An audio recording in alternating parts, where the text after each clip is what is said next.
सभी साथियों को नमस्ते। आर के कोचिंग क्लासेस में आप सभी का स्वागत अभिनंदन है साथियों। हम बात करेंगे औद्योगिक क्रांति के अंतर्गत ब्रिटेन के बारे में पढ़ रहे हैं। हम औद्योगिक क्रांति किस प्रकार हो रही थी उसमें हम आज पढ़ेंगे।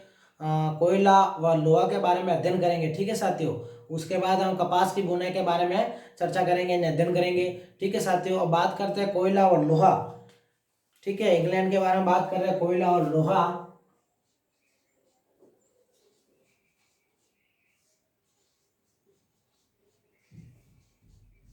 कोयला और लोहा की बात करें साथियों हम, तो इंग्लैंड में लोहे अयस्क तथा कोयले की उपलब्धता थी। क्या थी? मतलब प्रचुर मात्रा में इंग्लैंड में लोहे अयस्क थी। क्या थे इंग्लैंड में? इंग्लैंड में लोहे अयस्क प्रचुर मात्रा में उपलब्ध थे। क्या थे? प्रचुर मात्रा में उपलब्ध। नंबर 1 पॉइंट ये हो गया, प्रचुर मात्रा में लोहे अयस्क उपलब्ध था, ठीक है साथियों। और अन्य औद्योगिक खनिजों की उपलब्ध यानी उपलब्धता भी थी वहां पर, यानी कह सकते हैं अन्य खनिजों में, औद्योगिक खनिजों में क्या थे? अन्य औद्योगिक खनिज,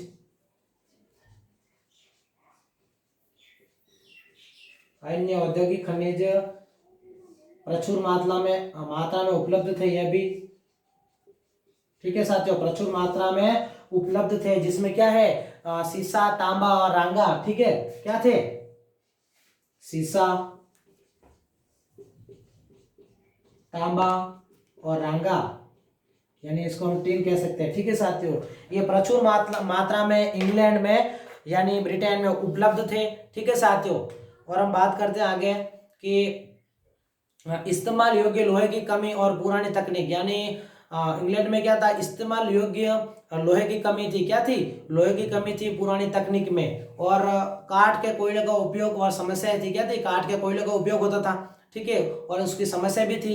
और लोहे को गलाने के लिए लकड़ी के कोयले का उपयोग किया जाता। पहले किसका किया जाता था? लोहे के कोयले गलाने के लिए, लोहे गलाने के लिए, लकड़ी के कोयले के लिए, ठीक है। उसके लिए जंगल को काटना पड़ता, काफी समस्याएं सामने आती थी, ठीक है साथियों। हम बात करते हैं, हम डर्बी परिवार, किसकी बात करेंगे? डर्बी परिवार के अंतर्गत बात करते हैं हम। तो डर्बी परिवार नंबर 1,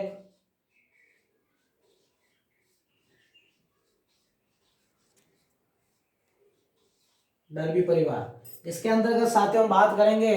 तो डर्बी परिवार तथा क्रांतिकारी लोह इसका आविष्कार किया। क्या किया डर्बी परिवार ने?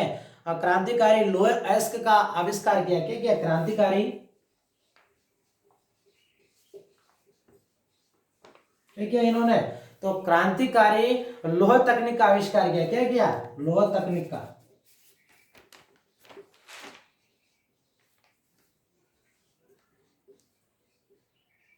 आविष्कार किया था। किसने किया?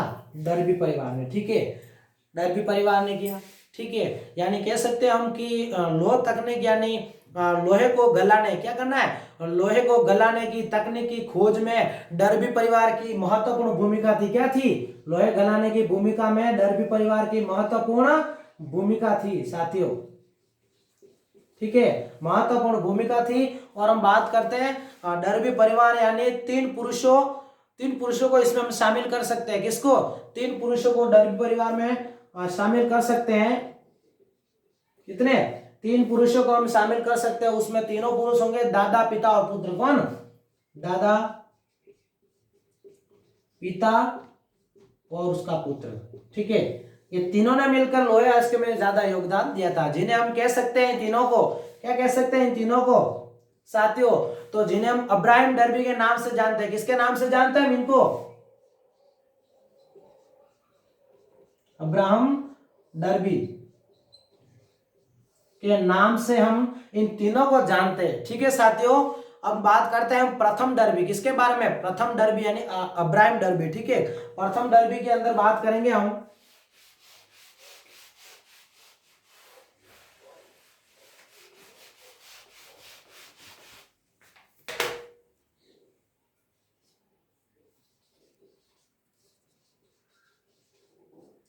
प्रथम डर्बी की बात करें साथियों, तो 1709 में, कब? 1709 ईस्वी में, 1709 ईस्वी में दमन भट्टी का आविष्कार किया। क्या किया? दमन भट्टी का आविष्कार किया 1709 में। दमन भट्टी का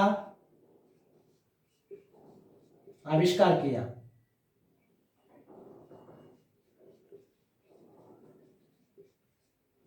दमन भट्टी का आविष्कार किया था।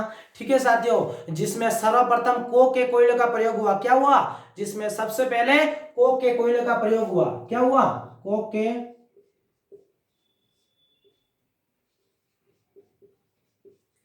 कोयले का प्रयोग हुआ था सबसे पहले।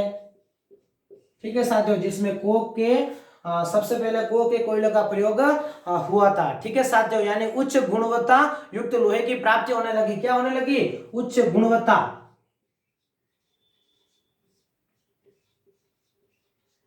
उच्च गुणवत्ता लोहे की प्राप्ति होने लगी।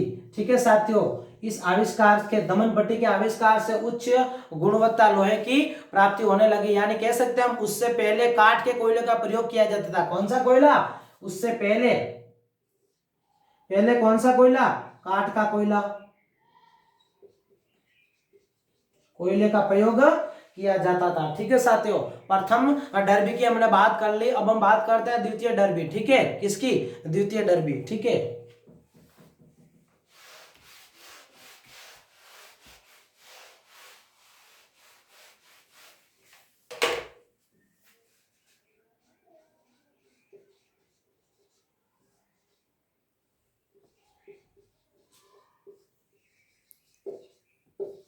द्वितीय डर्बी की बात करें साथियों, तो इसमें ये सीधा कि दलवा लोहा। कौन सा? दलवा लोहे से पीटवा लोहा। कौन सा?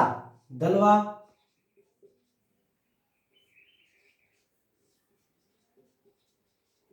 लोहे से पीटवा लोहा।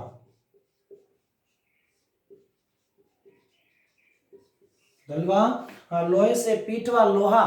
ठीक है साथियों, पीटवा लोहे के पुल का निर्माण करवाया। क्या करवा? पुल, सॉरी, पीटवा लोहे की तकनीक का विकास करवाया। क्या करवाया? पीटवा लोहे के तकनीक का विकास करवाया।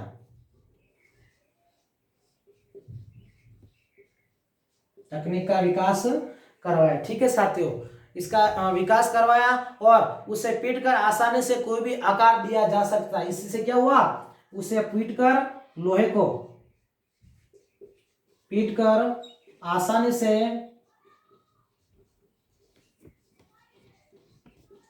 कोई भी आकार दिया जा सकता था। ठीक है साथियों, आकार दिया जा सकता था द्वितीय डर्बी के अंतर्गत। ठीक है साथियों, ये हमने बात कर ली। ठीक है, अब हम बात करेंगे तृतीय डर्बी की। इसकी तृतीय डर्बी की।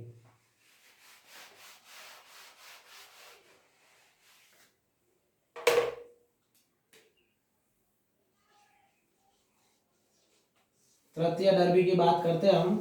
ठीक है साथियों, तृतीय डर्बी यानी कह सकते हैं हम 1779 में। कब? कितने? 1779 में। ठीक है, ईस्वी की बात करेंगे हम। उसमें क्या आविष्कार हुआ था? तो साथियों हम बात करते हैं आविष्कार के अंदर विश्व के पहले लोहे पुल का निर्माण हुआ। क्या हुआ? विश्व के पहले पुल का निर्माण हुआ, लोहे के पुल का। विश्व के पहले लोहे के पुल का निर्माण हुआ, निर्माण करवाया। ठीक है, तृतीय डर्बी के अंतर्गत बात कर रहे हैं साथियों 1779 में। ठीक है, लोहे का निर्माण, पुल का निर्माण हुआ था। यानी कह सकते हैं हम कोरबू कंडेल में सेरवन नदी पर पुल बना। कौन सी? सेरवन नदी पर पुल बनवाया। कहाँ बनवाया? सेरवन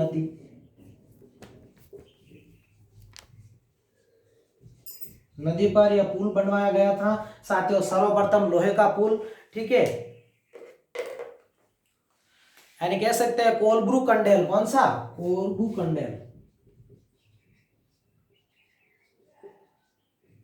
कंडेल सेवन नदी पर ये पुल बनवाया गया था। ठीक है साथियों, नदी पे बनवाया गया था।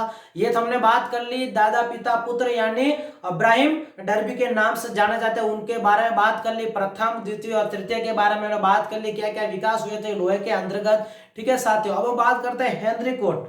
ठीक है, किसके बारे में बात करेंगे? हेनरी कोट के बारे में।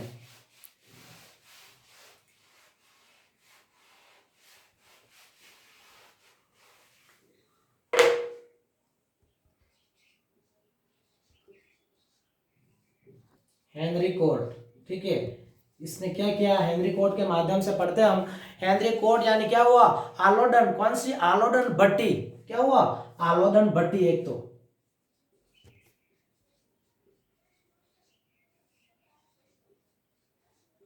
नंबर एक क्या है?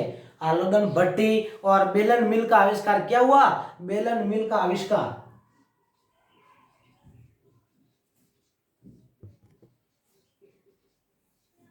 मिल का क्या हुआ? आविष्कार।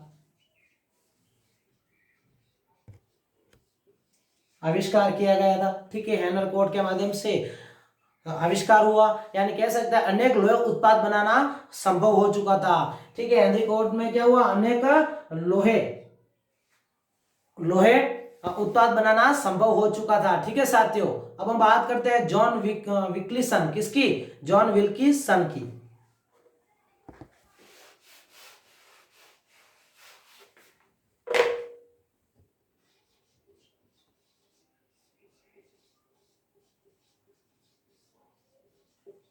जॉन विल्किसन की बात करें साथियों हम, तो जॉन विल्किसन यानी कह सकते हैं लोहे की कुर्सियां, नालियां, टंकियां, पाइप, पानी के पाइप आदि का लोहे से निर्माण कर दिया। क्या कर दिया? जॉन विल्किसन के माध्यम से। ठीक है, यानी लोहे की कुर्सियां,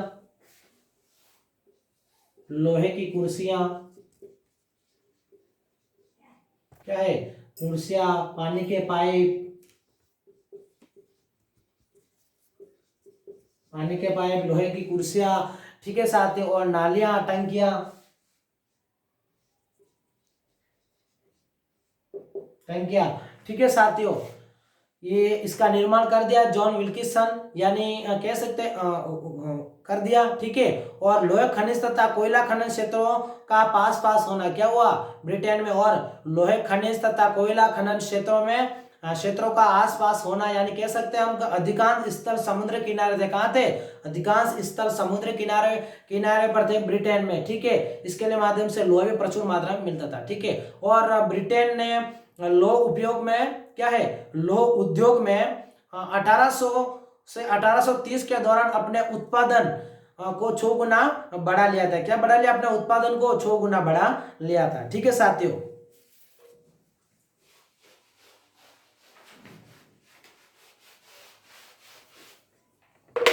अब हम बात करते हैं साथियों लोहे की बात हो गई। अब हम बात करेंगे कपास की कताई और बुनाई यानी वस्त्र उद्योग। ठीक है, कपास की कताई व बुनाई, वस्त्र उद्योग।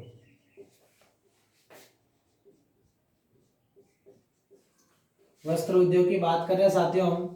कपास की कताई और बुनाई वस्त्र उद्योग के अंतर्गत बात करेंगे, यानी कह सकते हैं कि ब्रिटेन और भारत के संबंध तथा सूती वस्त्र उद्योग क्या थे? ब्रिटेन और भारत में के संबंध तथा सूती वस्त्र उद्योग, यानी कह सकते हैं शुरुआत में लोग ब्रिटेन के जो शुरुआत में लोग थे क्या थे? ब्रिटेन के शुरुआती दौर में लोग, वहां के लोग वस्त्र निर्माण में साथियों ऊन और सन का इस्तेमाल करते। क्या करते? ऊन और सन का इस्तेमाल करते थे। ठीक है साथियों, ब्रिटेन के लोग पहले। ठीक है, और 17वीं शताब्दी क्या किया? 17वीं शताब्दी के आसपास यानी ब्रिटेन वासी सूती वस्त्र का इस्तेमाल करने लगे। क्या करने लगे? 17वीं शताब्दी के आसपास। कौन सी? 17वीं शताब्दी के आसपास वहां के लोगों ने सूती वस्त्र का इस्तेमाल करना शुरू कर दिया। ठीक है, यानी सूती वस्त्रों का जो आयात होता था वह महत्वपूर्ण जगह क्या थी, तो भारत थी। क्या थी, भारत से इसका आयात होता था। ठीक है साथियों, कच्चे माल का। और ईस्ट इंडिया कंपनी की स्थापना भारत में होने के बाद में क्या हुआ, ईस्ट इंडिया कंपनी की स्थापना भारत में होने के बाद उसने भारत में राजनीतिक स्थापना स्थापित कर दी। किसने करी, इंग्लैंड ने कर दी। तो भारत से कच्चे माल की आपूर्ति कपास मिल गया। क्या मिल गया, कपास। यानी भारत से ब्रिटेन वासियों को यानी इंग्लैंड को कपास कच्चे माल में मिल गया। ठीक है साथियों, हम बात करते हैं आगे कि कताई की बुनाई, क्या कताई की पुरानी तकनीक और समस्या यानी श्रम साध्य तथा समय अधिकता। यानी कताई में बात करेंगे तो फैक्ट्री उत्पादन एवं वृद्धि। क्या है, फैक्ट्री उत्पादन और इसमें भी वृद्धि होने लगी धीरे धीरे। और कताई की पुरानी तकनीक और समस्या, इनकी बात हो गई साथियों। कताई की फैक्ट्री में उत्पादन यानी कारखाना पद्धति इस्तेमाल होने लगी। क्या होने लगी, कारखाने पद्धति इस्तेमाल होने लगी। ठीक है साथियों, अब हम बात करेंगे कपास की कताई बुनाई वस्त्र उद्योग के क्षेत्र में प्रमुख आविष्कार क्या हुए थे। क्या प्रमुख आविष्कार 18वीं सदी के अंतर्गत।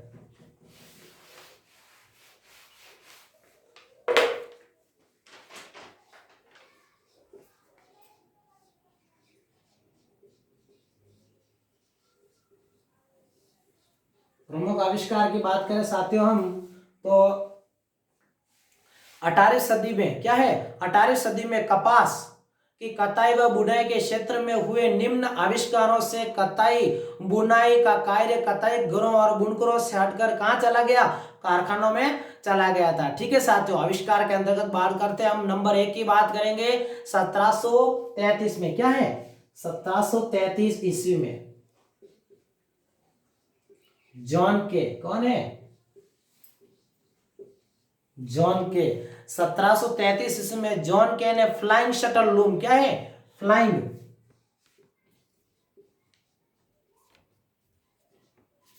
शटल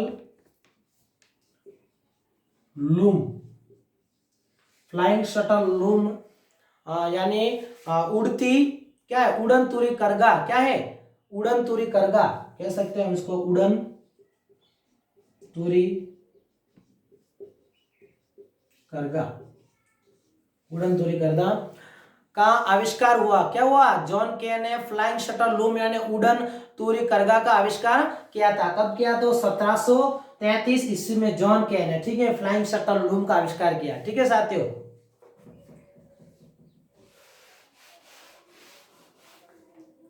और नंबर 2 की बात करेंगे हम साथियों। नंबर 2 में क्या हुआ, 1765 ईस्वी में क्या हुआ, 1765 ईस्वी में 1765 ईस्वी में जेम्स हारगिव्स, कौन, जेम्स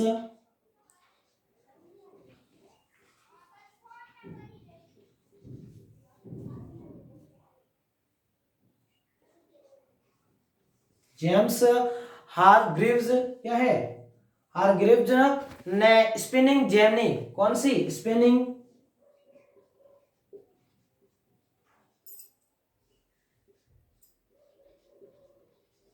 स्पेनिंग जेनी नामक मशीन का आविष्कार किया। कब किया, 1765 ईस्वी में। ठीक है साथियों, स्पेनिंग जेनी नामक मशीन का आविष्कार किया था 1765 ईस्वी में। ठीक है साथियों, अब हम बात करते हैं 1769 में। कब, 1769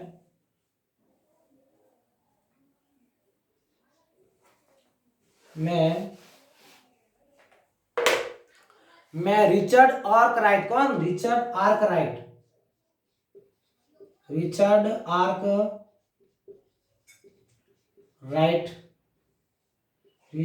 आर्कराइट ने वाटर फ्रेम, क्या किया, वाटर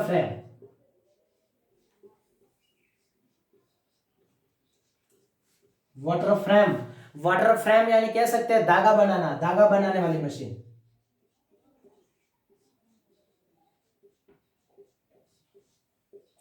वाटर फ्रेम नामक मशीन का आविष्कार किया था। कब किया था, तो 1769 में रिचर्ड आर्कराइट ने वाटर फ्रेम ने धागा बनाने वाली मशीन का आविष्कार किया था। ठीक है साथियों, अब हम बात करते हैं आगे 1779 में ही, कब, 1779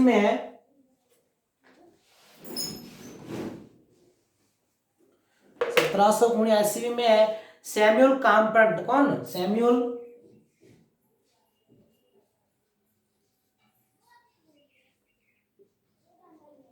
काम्पटन,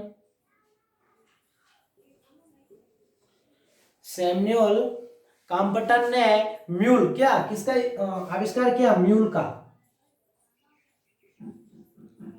म्यूल, सैम्यूल काम्पटन ने म्यूल यानी कह सकते हैं हम धागा काटना, किस कौन सी मशीन? धागा काटने की मशीन।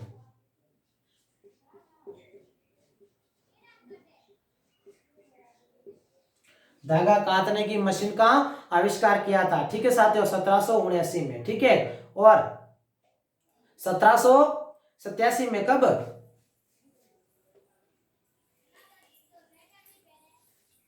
ईस्वी में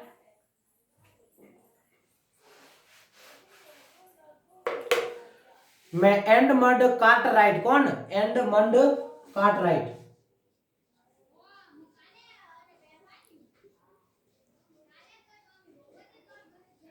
एडमंड कार्टराइट ने पावर लूम, किसका उपयोग किया? पावर लूम का आविष्कार किया। पावर लूम का आविष्कार किया था। पावर लूम नामक मशीन का आविष्कार किया था। इस मशीन को हम कह सकते हैं साथियों शक्ति चालित करगा। क्या है? शक्ति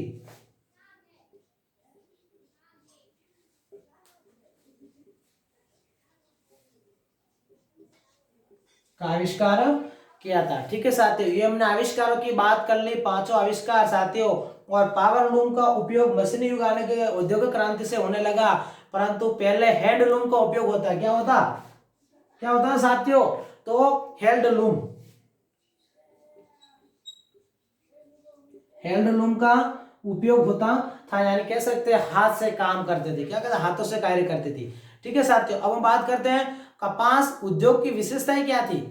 ये तो हमने प्रमुख आविष्कारों की बात कर ली साथियों, और कपास उद्योग की विशेषताएं क्या थी उसके बारे में बात करते हैं। जैसे कि कच्चे माल का संपूर्ण आयात कहां से होता था? कच्चे माल का तो साथियों भारत से करते थे ब्रिटेन वासी, अधिकांश भाग निर्यात, ठीक है, यानी अधिकांश भाग यानी तैयार माल का ब्रिटेन वासी यानी इंग्लैंड निवासी निर्यात करते थे, और कच्चे माल का संपूर्ण आयात भारत से करते। कहां से करते थे?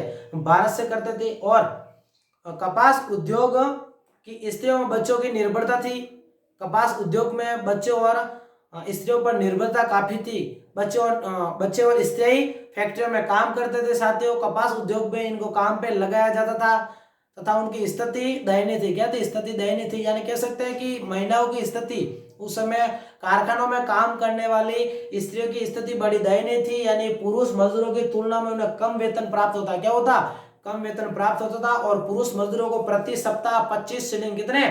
25 शिलिंग मजदूरी दी जाती तथा स्त्रियों को 7 शिलिंग मजदूरी दी जाती थी, ठीक है। और वह साधारण सी गलतियों पर भी स्त्रियों को दंडित किया जाता था, और उन्हें गंदे वातावरण में यानी गंदे कारखानों के वातावरण के अंतर्गत उन्हें काम करना पड़ता था। क्या काम करना पड़ता था? काम करना पड़ता था। कपास उद्योग की विशेषताओं के अंतर्गत महिलाओं की ये स्थिति थी, ठीक है साथियों। इस प्रकार आज की क्लास हमारे समाप्त होती है। तब तक के लिए धन्यवाद।